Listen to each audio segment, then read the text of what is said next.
peste tot în licee și în școli, cel puțin o persoană dintr-o clasă face voluntariat și atunci dacă îți dorești să faci ceva, chiar ai unde. Avem foarte multe asociații în oraș. Sunt coordonator de voluntari internaționali în cadrul Team for Youth, unde ne aflăm noi azi. Și în același timp am și un proiect cu lucruri tradiționale. Lucrez împreună cu o echipă de 12 meșteri și facem obiecte din Maramureș.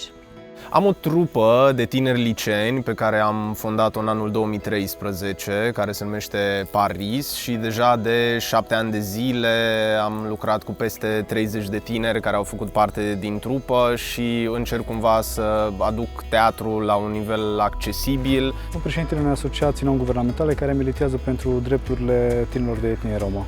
Exemplele pozitive sunt ceea ce comunitatea romă are nevoie. Simt că foarte multe dintre valorile cu care am crescut și dintre valorile care se potrivesc cu valorile europene sunt cumva prezente în Baia Mare. Sometimes we think that we see enough, but we need to come to help people to really realize that we can be helpful. So I will tell to them, come, join, and don't be afraid.